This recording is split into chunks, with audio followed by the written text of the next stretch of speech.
ही healthy अशी ज्वारीची इडली कोणी कोणी खाल्ली आहे. हे बघा एकदम मऊसूत झालेली आहे, एकदम पंच झालेलं आहे. तोडून दाखवते मी. असं वाटतच नाहीये ही ज्वारीची इडली म्हणून. एकदम छान अशी झाली, अशी स्पंजी पंजी झालेली इडली आहे. नक्की ट्राय करून बघा. लाईक आणि सबस्क्राईब करायला विसरू नका.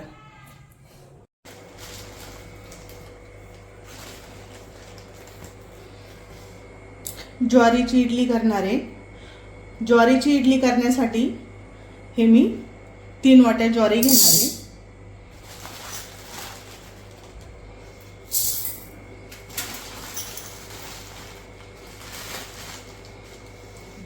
तीन वाट्या ज्वारी आणि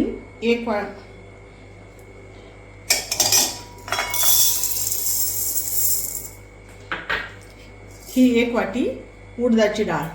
ही अख्खे उडीद आहे, याची साल काढलेली. अख्खे उडीद घेणारे साल काढलेले. याच्यात घालणारे अर्धा चमचा मेथी दाणे.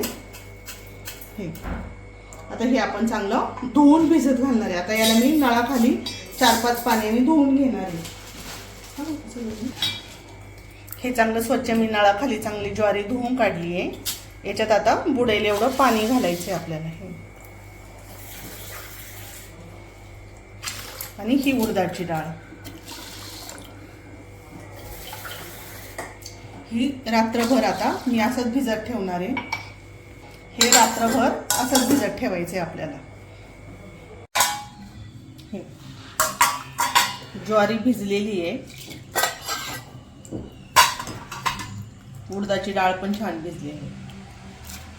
आणि हे 1 वाटी पोहे घेतलेत. आता ते मी ना भिजवून घेणार आहे, चांगले धुवून स्वच्छ धुवून घेणार आहे. हे मी चांगले धुवून घेते पोहे. आता उडदाची डाळ आधी वाटून घेतलीये.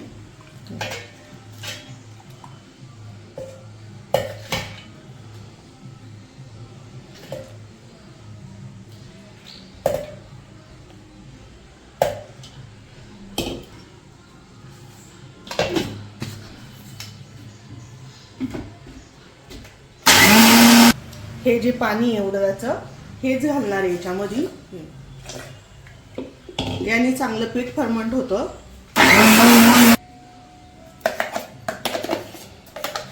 वाटून झाले चांगलं असं.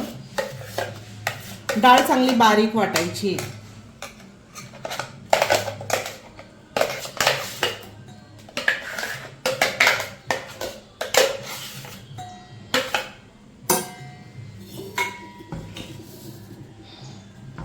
याच्यात घालूया 1 वाटी पोहे.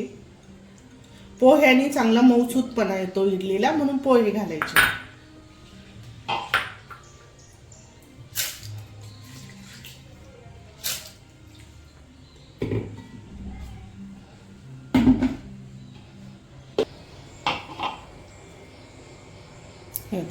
ज्वारी चांगली बारीक वाटून झाली आहे.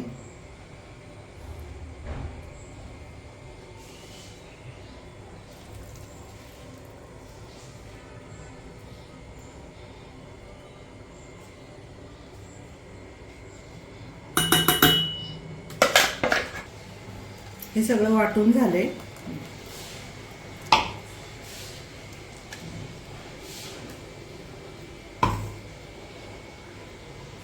आता याला चांगलं हाताने फेटायचे 2-3 मिनिटं.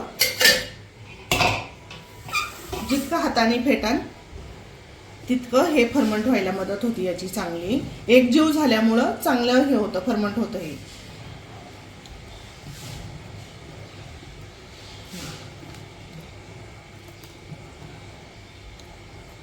अजून 2-3 मिनिटं फेटते याला मी.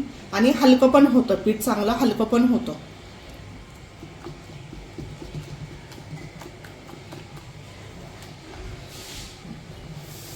हे अशा पद्धतीचं पीठ झालंय. आता आपण याला गरम ठिकाणी ठेवायचंय चांगलं. तुम्ही ओव्हन मध्ये ठेवा किंवा गरम ठिकाणी कपड्याने चांगलं व्यवस्थित झाकून ठेवा. मी आता हे 7-8 तासासाठी गरम ठिकाणी ठेवणार आहे. हे आपलं इडलीचं पीठ आहे, हे बघा चांगलं फर्मंट झालेलं आहे. ज्वारीचं पीठ आहे ना पटकन फर्मेंटेशन होतं आणि घट्ट पण झाले चांगलं. आता मी याच्यातून थोडंसं काढून ठेवणार आहे. हे इडलीचं पीठ ज्वारीचं एकदम हेल्दी, डायबिटीजच्या लोकांसाठी एकदम परफेक्ट. हे रोज डायबिटीजच्या लोकांनी खाल्लं तरी चालण्यासारखं आहे. याच्यात घालूया 1 चमचा मीठ घालते,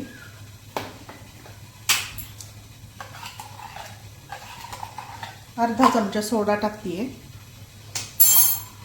आणि थोडंसं पाणी घालते.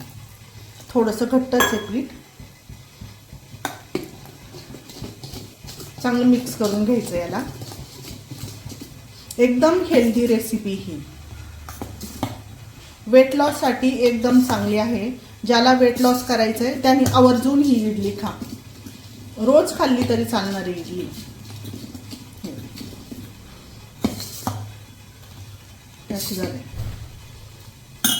आता मी या पात्राला तेल लावून घेते. इडली पात्राला सगळीकडून तेल लावायचंय चांगलं.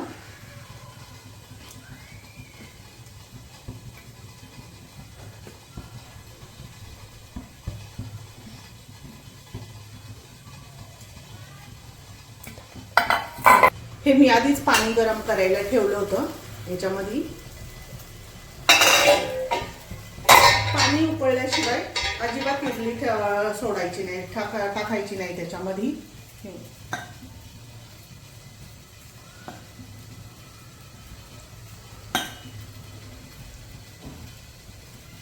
सगळे पात्र भरून घेणार आहे मी अशी इडलीची.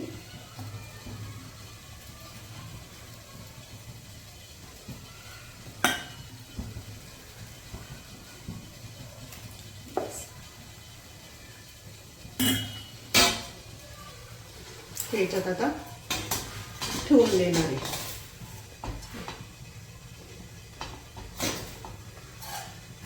आता हे दुसरं पात्र पण तसंच भरतीये.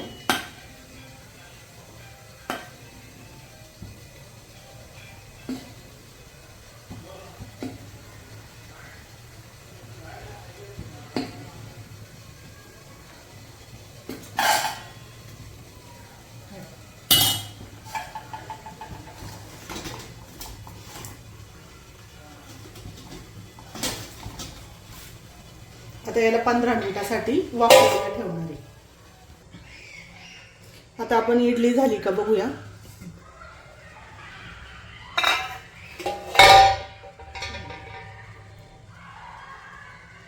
थोडीशी अजून होऊन द्यायला लागणार आहे. अजून 2-3 मिनिटं होऊन देऊया. आपण इडलीसाठी चटणी करणार आहे तयार. हे ओला नारळ घेतलाय, हे फुटाण्याची डाळ घेतली आहे, हे भाजलेले चांगले खरपूस शेंगदाणे आहेत, हे 2-3 चमचे,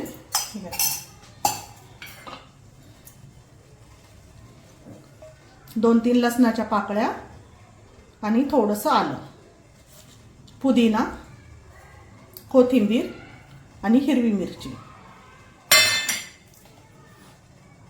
मीठ घालते 1 चमचा, थोडीशी साखर घालणार आहे.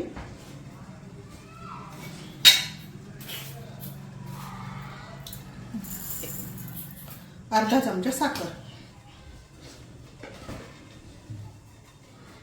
आता हे मिक्सरला चांगलं बारीक वाटून घ्यायचंय.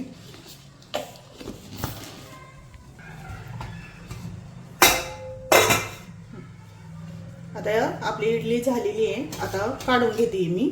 हिला आता चांगली थंड होऊन देऊया.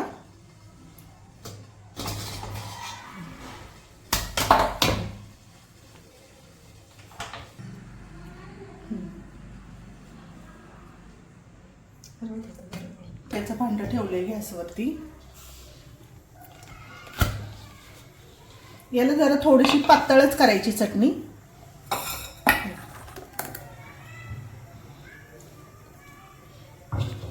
एवढी पातळ करायची ही चटणी.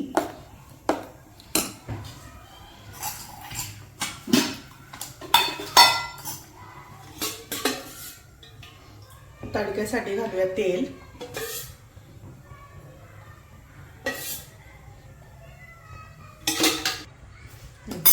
तेल तापलंय का बघूया. तेल चांगलं तापलेलं आहे. याच्यात घालते मोहरी, भरपूर अशी मोहरी घालायची, जिरं, थोडासा हिंग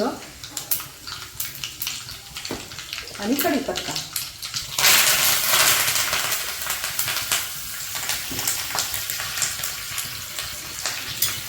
कढीपत्त्याची फोडणी चांगली बसली पाहिजे मी.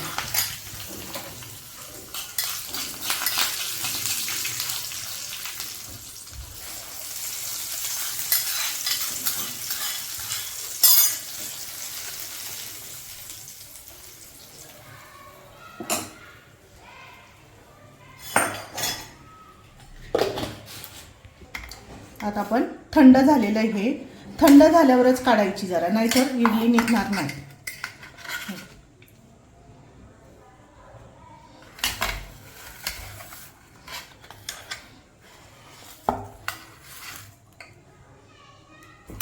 सगळी इडली आता मी अशीच काढून घेते.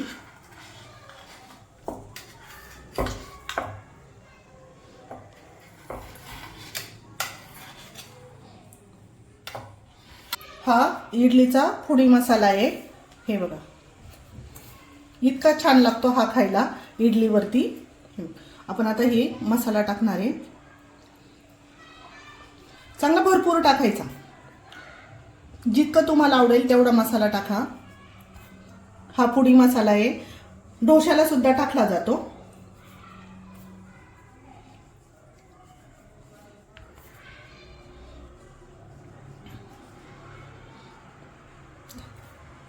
याच्यावर हा मसाला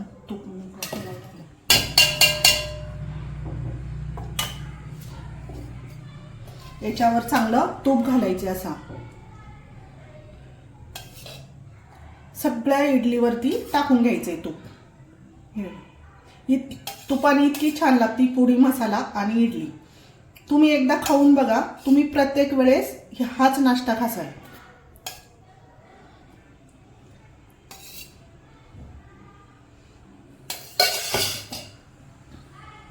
याच्यात ठेवूया चटणी. याच्यावर टाकूया चटणी.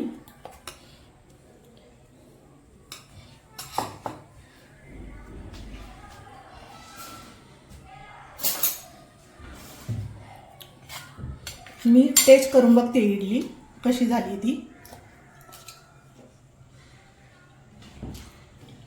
इतकी छान झाली इडली, अजिबात वाटत नाही ही ज्वारीची इडली म्हणून. नक्की ट्राय करून बघा तुम्ही पण आणि खाऊन पण बघा. व्हिडिओ आवडला तर लाईक आणि सबस्क्राईब करायला विसरू नका.